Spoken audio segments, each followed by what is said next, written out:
Hey, what's up guys? This is Anthony from AnthonysCustoms, and for this review we are looking at the Kyoto Revoltech RAPHAEL from the Nickelodeon's Teenage Mutant Ninja Turtles. Guys, I don't know, man. You know I'm not a big fan of Revoltech in general, not because I'm like to blanketly judge figures, but all of their figures have the same problems, and this guy does too. He's got some things that are really cool about him, and we're going to talk about that. But for the most part, it's riddled with problems. So I guess it's best to just take it off the stand and take a closer look. This figure stands roughly 12.5 centimeters, which makes it just about pretty close to 5 inches, right around there. And I have to say, the flat paint job on this thing makes it look really nice. I'm very happy that it's not glossy. It gives it a certain realism since it's mostly shell and skin and like beat up leather type of stuff. I like that it's a flat paint job. However, I don't like the fact that the paint job is pretty sloppy and there's no shading anywhere.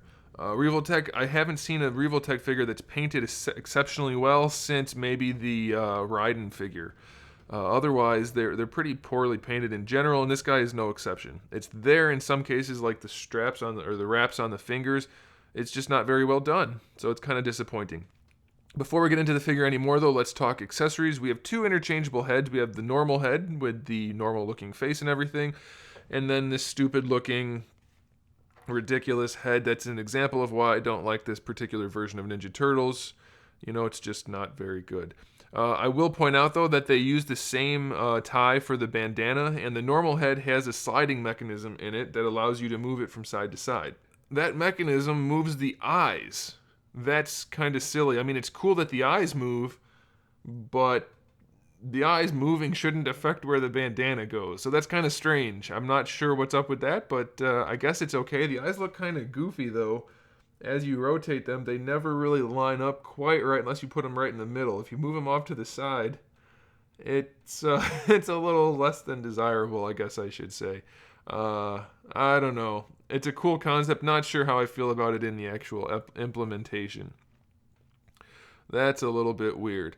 Anyway, he also comes with his sides, which are actually very nicely done. I like them, and they have pegs on them, and they fit in the belt. So you can put them in the belt if you want to, or peg them into his hands, and that works well enough. And then lastly, we have a little bit of a display stand type thing, which is kind of glossy and weird looking, and just doesn't really match the turtle. It's kind of off-putting, to be completely honest, but it does have a little ball hinge on top of it to allow you some extra posing options. So I guess that's okay. It's just kind of weirdly implemented. I feel like a lot of the Revoltech figures, they have good ideas and then just aren't quite sure what to do with them. Anyway, let's talk about the figure. We have a double ball hinge neck, which is not attractive. And I know what people are going to say. They're meant for being posed. Yeah, that's true, but you don't have to sacrifice all aesthetics for the sake of posability.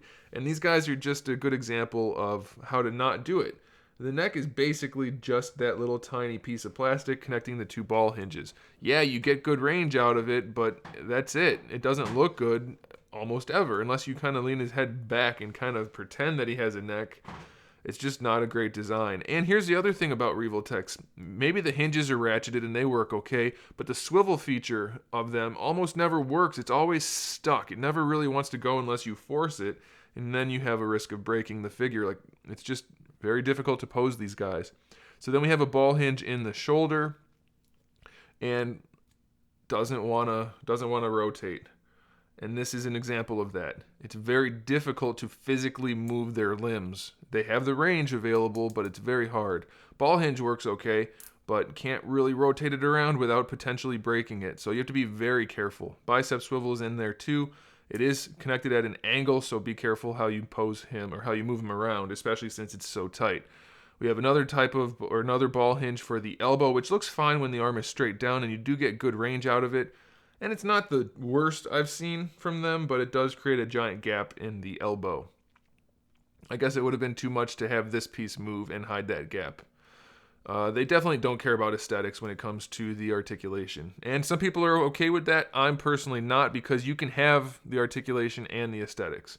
Another ball hinge for the wrist, which is cool in this motion, but rotating it feels like it's glued. So You almost always run the risk of breaking these guys as you pose them. I will say I really like that they put the fingers on ball hinges. That does afford a lot of posing options, and those ball hinges work pretty well because you don't really need to rotate them, so that's pretty cool.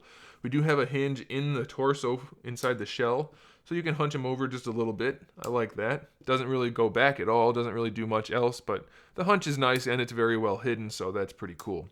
For the hips, we have the same type of ball hinges, which when he's in a neutral pose don't look very good, but you can tuck the legs in a little bit, but just barely, so that it doesn't afford that much range, and they're input at an angle, so you're going to have to kind of play with it to get the legs to go where you want them to. It's a little awkward, and it doesn't afford that much range, so again, poorly implemented articulation. Ball hinges for the knees, just like the elbows, creates a giant gap this time though, and it's right on the front of the figure, so that is not ideal. You do get good range, but it's very ugly. And then lastly, for the ankle, we have another ball hinge. Revoltech loves using the exact same joint for everything, and it actually works fairly well on the ankles. I have to say there's a little bit of a gap there, of course, but you do get really nice range out of it. And if you can get it to move, you can even get an ankle rocker out of it. So I actually really like the ankles on this guy. They did a good job with that. It's just the rest of them, the articulation. I get that they're going for extreme posability, but it's actually not functional because it's not well put together. And the way they insert things at weird angles, it just does not work. Now this guy does, in most cases, look better than the Deadpool figure, for instance, where they have that double jointed elbow or shoulder, which just doesn't need to be there. You can see this guy's got basically the same range as Deadpool. You can bring the arm straight across, but he doesn't have that goofy shoulder. His look much better in neutral poses. He's not generally aesthetically displeasing. It's just that he could be so much better without costing more if they would spend the time to make it work. Little peg hole back there for that display stand ball hinge. You know, it's fine. If you really like this version of the Turtles, get it, I guess. It's not going to kill you, but be aware that the articulation is very finicky, possibly very breaky. If you're not careful, you could break it. And you know, it's just a weird figure, as are most of the Revoltech. So I don't know. I can't say get it for sure. I can't say not to get it for sure. It's going to be very subjective. Objectively, it has a lot of flaws, but subjectively, you might be able to look past them, so that is up to you. Thanks for watching, guys. Make sure you subscribe to the channel. I have new videos up every single day. We talk about action figures, movies, TV shows, video games, all kinds of fun stuff, so make sure you turn on notifications and come back for all of that. And in the meantime, keep collecting.